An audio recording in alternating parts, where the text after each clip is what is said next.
새 사람, 새 생명에 대한 메시지로 우리에게 주신 하나님의 그 말씀입니다.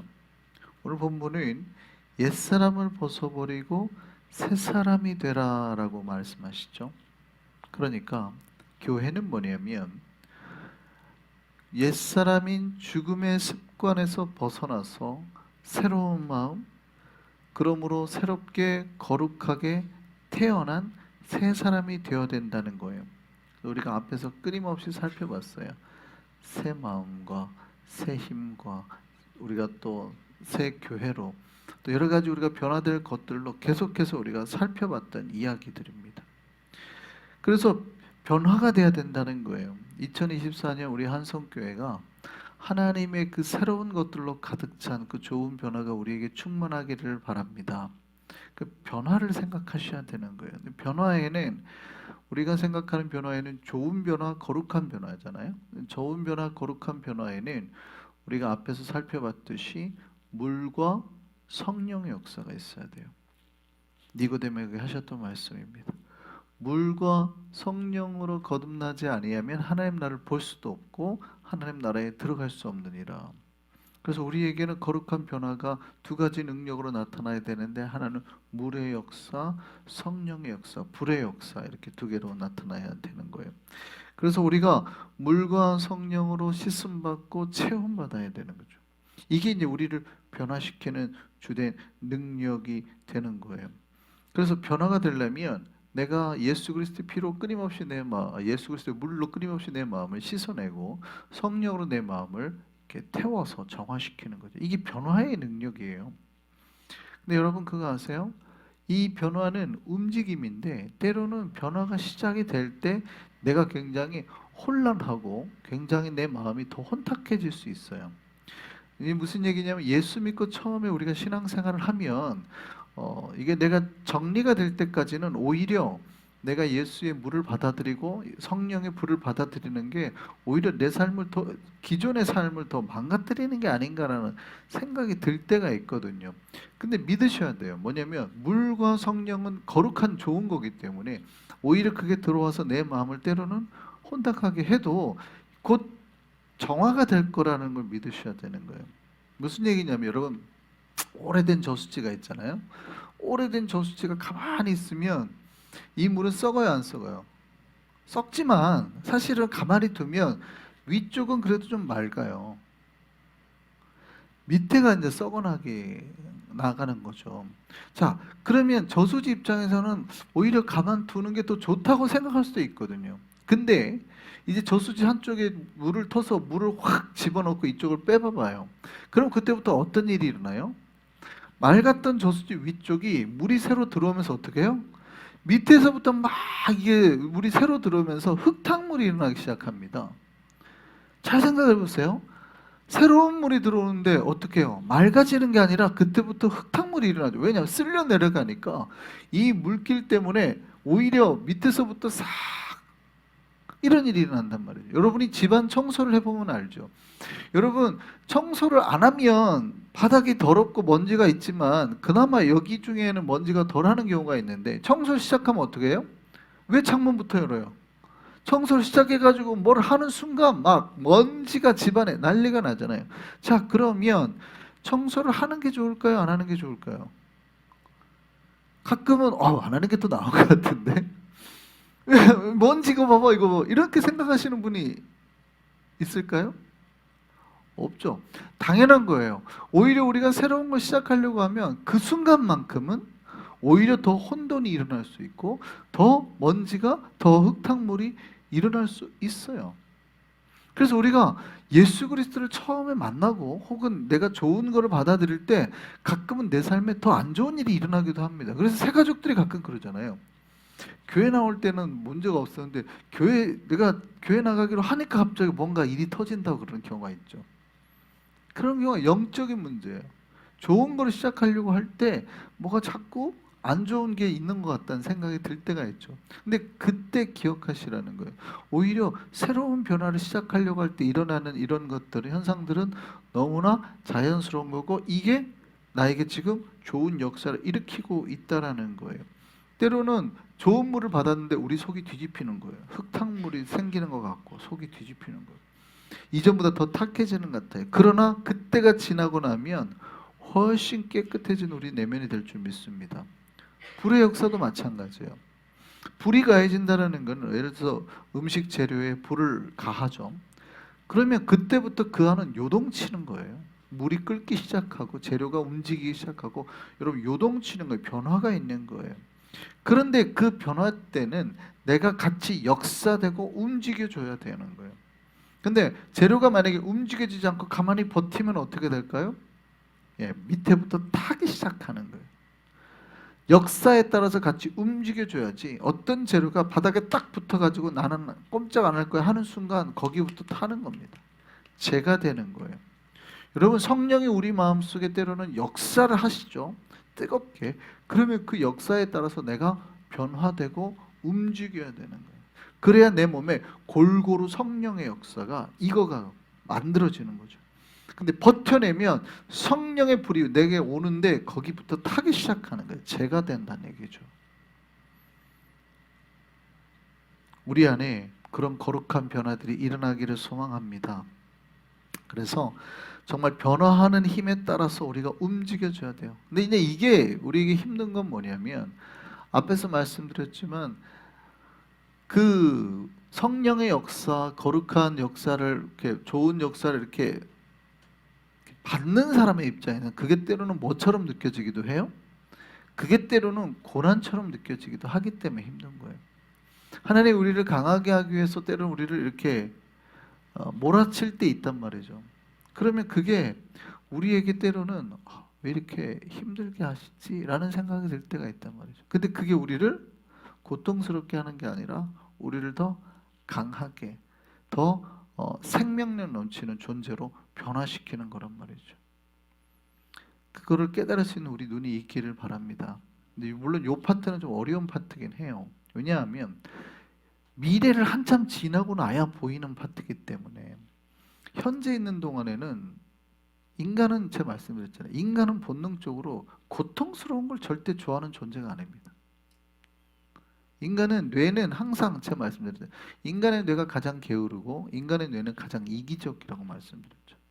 인간은 진짜 자기가 편한 거를 선택하려고 하는 거예요. 근데 그거를 의지적으로 내가 많이 공부를 많이 하신 분들 혹은 좋은 거를 많이 거룩한 걸 경험한 분들은 비교를 해서 내가 저렇게 하면 안 되지 하고 의지적으로 선택하는 것이지 원래 인간의 뇌는 굉장히 자기에게 이기적이고 좋은 것들로만 선택을 하게 되어 있어요.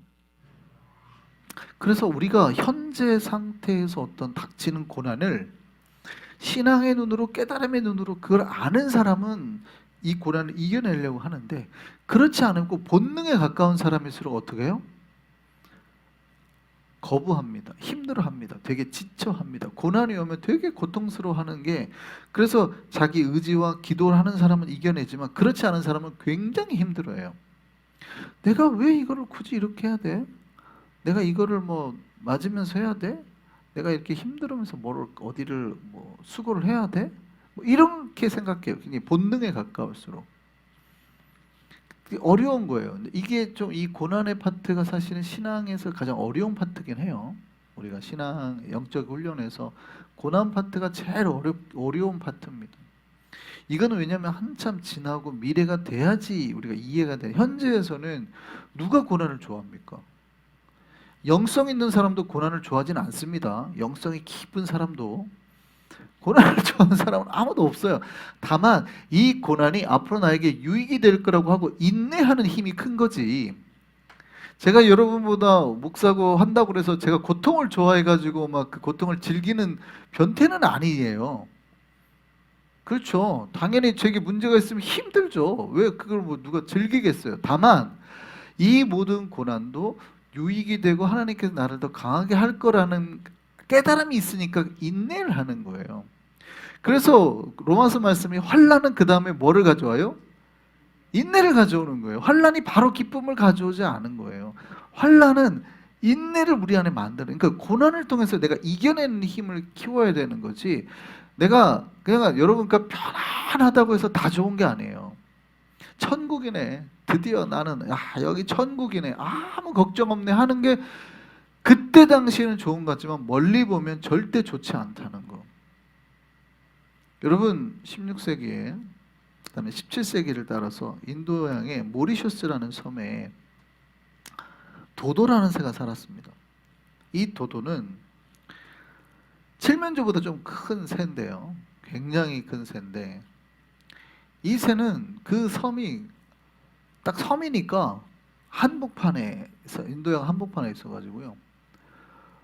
이 새가 살기에 최적의 조건이었어요. 천적이 없어요. 그리고 섬이 얼마나 풍요로워요. 보통 섬은 되게 먹을 게 없는데 이 섬은 먹을 게 너무 많아가지고 새들은 날아다니면서 막 찾아야 되는데 그럴 필요가 없어요. 그냥 땅에 먹을 게 가득했어요. 천적이 없으니까 둥지를 어디서 틀어요? 새들은 보통 나무 위에다 이렇게 틀어요. 못 오게. 근데 얘는 그럴 필요가 없는 거예요. 천적이 없으니까 얘는 둥지도 다 땅에 만들었습니다. 하늘을 보고 살 필요가 없어요. 다 땅에 사는 거예요. 땅에 두고 사는 거예요. 그러니까 먹을 게 없죠. 그러니까 날지 않아도 되는 거예요. 그냥 날마다 걸어다니면서 먹어도 이게 풍요로운 거예요. 그러니까 이 날개 힘이 사라지는 거죠. 우리가 태화라는 표현은 뭐 기독교에서 굳이 좀 쓸 필요는 없긴 하지만 날개 힘이 없어지니까 더 이상 날지를 못하는 거예요. 그렇게 안 해도 산단 말이죠. 너무 행복하게 먹을 게 천지고 뭐 내가 편하게 이렇게 나무 위에다 굳이 날아가 가지고 집을 지을 필요가 없어요. 고통스럽거든요. 땅에다 지어도 된다면 아무도 얘네를 괴롭힐 게 없는 거예요. 덩치는 칠면조보다 컸고요. 약 한 40파운드 이상 나가는 25kg, 30kg, 50파운드 가까이 나가는 뭐 그런 새였고 부리가 한 이만큼 한 1핏 정도 되는 그런 새였답니다. 1505년에 포르투갈 사람들이 이제 무역 항로를 하려고 거기 중간 경유지를 거기를 쓰기 시작했어요. 근데 뱃사람들이 보니까 너무나 좋은 먹거리잖아요. 잡아먹기 시작했습니다. 나중에 네덜란드 사람들이 거기다가 죄인들을 가두는 감옥으로 만들었어요. 근데 사람들이 살아야 되니까 뭐 고구마 먹을 게 아니라 이제 육지에 자기네들 원래 먹을 때 이제 그런 걸 갖고 올 거 아니에요. 그래서 뱃사람을 따라 돼지를 다 키우기 시작하고 뱃사람을 따라서 원숭이도 들어오기 시작하고 뭐 쥐도 들어오기 시작하고 이랬어요. 그러니까 이 쥐나 돼지나 이런 애들이 도도의 그 알들을 다 먹어버리기 시작했습니다. 왜냐하면 땅이 있으니까. 이 나무 위에다 지었으면 돼지들이 못 했을 텐데 이 땅에다가 하니까 다 하기 시작한 거예요. 인간의 남획과 유입된 종들로 인해서 네. 그래서 이 도도가 개체수가 급격히 줄어들었어요. 그리고 100년 만에 이 한때는 그 섬에 가득했던 이 도도새가 희귀종이 됐고 1681년에 마지막 새가 죽었습니다. 멸종이 돼버렸어요. 100년 만에 멸종이 돼버렸어요. 아예 씨가 사라졌다는 얘기예요. 더 이상 우리는 도도라는 새를 볼 수가 없습니다. 왜 그랬을까요? 물론 인간들의 무분별한 남획도 있었겠지만 뭐가 문제였을까요? 그 섬에 만약에 천적이 한 마리만 있었으면 도도는 그렇게 살지 않았을 거예요. 나무 위에 집을 짓거나 독수리나 다른 바닷가에 사는 새들처럼 절벽에다가 집을 지었을 거예요.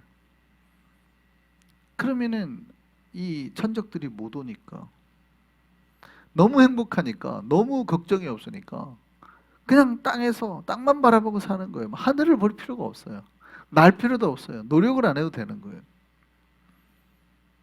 현재에는 그 삶이 아무리 행복해 보여도 그게 복이 아닐 수 있고 고난이 똑같아요. 현재는 이 고난이 고통스러울 수 있지만 결국엔 그것이 우리를 거룩하게 더 아름답게 변화시키고 발전시키는 주님의 때로는 방법이기도 하거든요. 이게 어려운 거예요. 여러분, 그래서 주님의 물결이 오고 주님의 성령이 온다라는 거는 때로는 분명히 미래로 보면 우리에게 좋은 거지만 현재를 살아가는 우리에게는 우리를 더 혼탁하게 하는 것 같고 우리를 더 막 뜨겁게 태우는 것 같은 느낌이 든단 말이죠. 그러나 좋은 변화와 거룩한 변화의 그 놀라운 시작에 물과 성령이 있음을 믿으시기 바랍니다. 그 사람들이 뭐를 품는 거예요? 새 생명을 품는 거예요. 그래서 거듭나야 된다는 거, 죽음에서 새로워져야 된다는 그 비밀을 너희가 기억하라 그런단 말이죠. 그래서 니고데모가 하신 말씀, 물과 성령으로 거듭나야 중생한다, 우리가 새롭게 태어난다, 이런 말을 쓴단 말이에요. 그 사람이 진짜 새 생명을 가지는 거예요. 오늘도 마찬가지입니다. 옛사람을 끊고 이제 새 사람이 되는 우리 한성교회가 생명을 얻고 구하려고 할 때 고난을 이겨내고 생명을 품는 교회 되기를 소망합니다. 근데 이거 고난을 우리가 이겨내는 힘이 필요해요. 그래서 생명을 얻기 위해서 그때부터는 고난을 이겨내고 수고하고 헌신하고 희생하게 되는 것이죠. 그래서 교회에서 가장 우리가 존중받아야 될 사람은 임신한 사람입니다. 진짜 임신한 사람도 존중받아야 돼요. 요즘에는 애를 하도 안 나니까. 근데 그거 말고도 우리 영적으로 임신한 사람들 다 존중받아요. 교회에서 가장 존중받아야 될 사람이 우리가 생명을 잉태한 사람들, 곧 전도할 사람을 앞에 두고 있는 사람, 내가 저 사람이 있어 기도하고 있어요, 이런 사람들. 그래서 모든 부서에서 사실은 죄송한데 부서보다 더 존중받아야 될 분들이 그런 분들이에요. 예를 들어서 성가대에서 오늘 내가 누구 가서 전도 한번 모셔오기로 했는데 이 성가대 연습 시간하고 좀 걸려서 오늘만 좀 빠지겠습니다 하면 성가대가 어떻게 해야 돼요? 그렇게 하시라고 이렇게 해줘야 되는 거예요. 이해되세요? 아니 성가대 연습도 안 하고 가서 왜 전도회 온다고, 아니 알아서 오라 그래요. 그러면 안 되는 거예요. 그거는 기본적으로 교회가 새 생명에 대한 개념이 없는 거예요. 아주 생명을 품는 사람이 이거예요. 임신한 사람은 다 대우를 받죠. 임신한 사람은 때로는 뭐 하려고 여기 하지 말라고, 쉬라고, 버스 타도 여기 앉으시라고, 그 사람한테만 좀 사회가 특별 대우를 하잖아요. 똑같아요. 생명을 잉태하고 가서 모셔오려고 하는, 자기가 생명 잉태하고 있는 사람은 모든 부서든 모든 파트든 다 예외를 주셔야 돼요. 주방에서 일을 하더라도 오늘 내가 가서 그분 모셔오기로 했는데 그럼 가라고. 그럼 어떻게 돼요? 빈자리가 생길 거 아니에요. 그러면 내가 가서 메워줄게 하고 누군가가 메워줘야 되는 거예요. 이게 새 생명을 품는 교회, 부흥하는 교회의 특징입니다. 제가 부흥하는 교회를 다 보면 다 그날 전도하고 하면은 다임 목사님 얘기해요. 우리 성가대 좀 양해 좀 해주세요. 다른 팀 양해해 주세요. 재정부도 마찬가지입니다. 아예 택시비를 줘요. 차가 없어요? 타고 오시라고. 택시비를 줘버립니다. 교회에서 그냥. 모든 파트가 다 양해를 합니다. 새 생명을 전도한다 그러면 재정도 나가야 되고요. 봉사도 다 빼줘야 되고, 이런 교회. 그래야 그 교회가 부흥을 하는 거예요. 근데 거기다 원칙을 대고 목사님 그래도 성가대를 해야죠.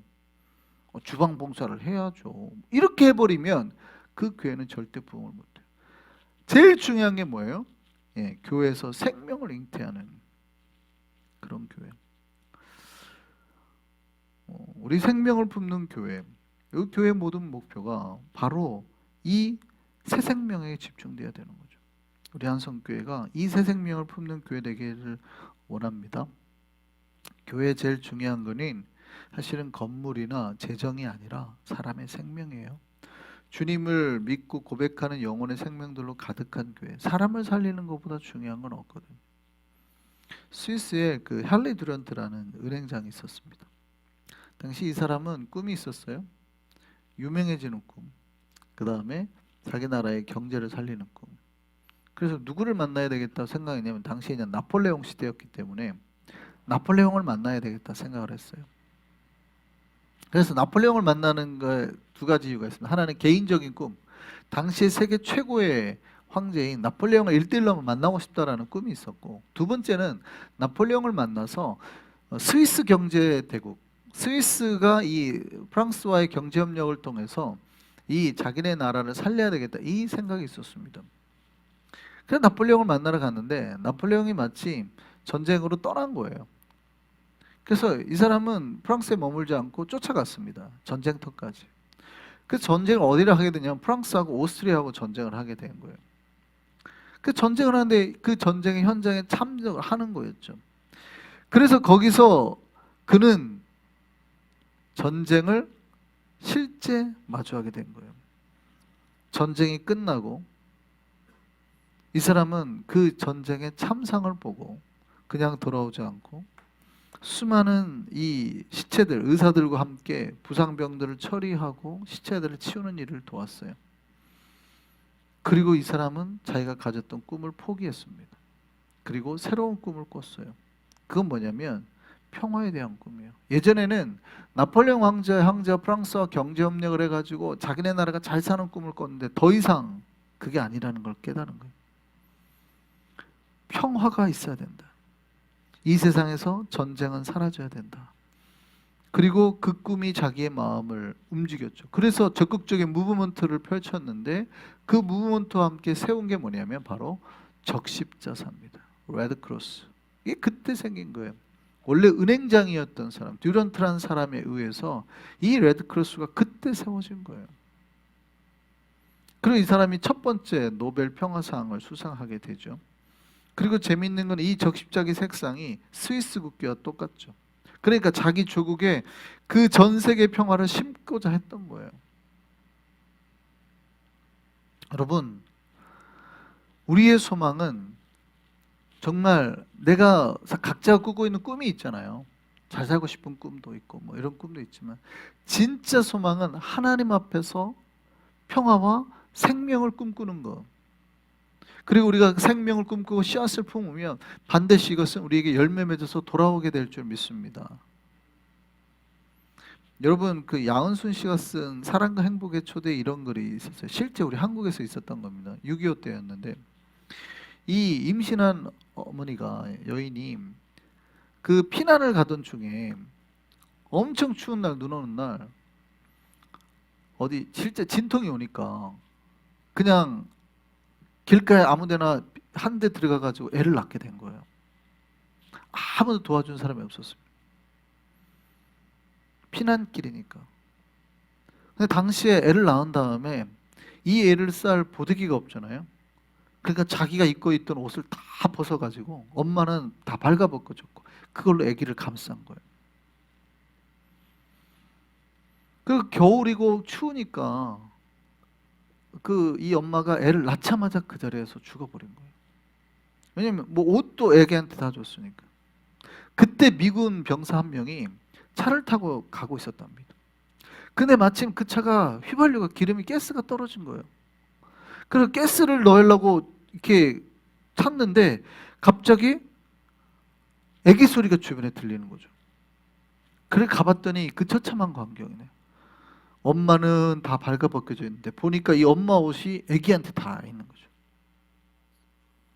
그래 그때 그 사람이 크리스천이었어요.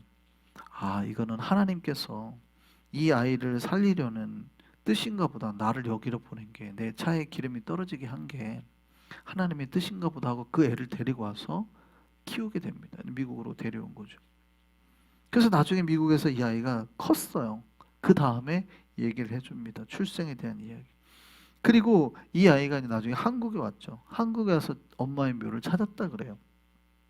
그래서 이 아이가 했던 게 뭐냐면 크리스찬으로 잘 성장한 거예요. 그래서 이 아이가 자기 옷을 딱 벗어서 엄마의 무덤에 덮어줬답니다. 그리고 이렇게 말했대요. 어머니 얼마나 추우셨어요. 나를 살리기 위해서 어머니가 그런 희생을 치르셨군요. 제가 어머니의 사랑을 생각하면서 힘들고 지친 사람들, 벌거벗고 굶주린 사람에게 예수님의 사랑을 전하겠어요. 이렇게. 그러니까 누군가가 생명을 잉태해서 그 사랑을 나눴더니 그 사랑이 전혀 다른 미국인에게 그대로 전달이 되고 그 사랑이 또 그의 자녀에게 전달이 되고 그 아들에게 또 나중에 다른 사람을 사랑하는 이게 전달이 되죠. 이게 생명의 능력이고 사랑의 능력입니다. 우리 한성교회가 정말 이 생명을 만들어내는, 이 생명을 품고 나아가는 그런 교회 되기를 원합니다. 2024년 정말 우리가 새 생명을 통하여서 교회가 살아나고 생명의 잉태를 하고 부흥하는 그런 생명의 역사가 있는 우리 한성교회 되기를 소망합니다.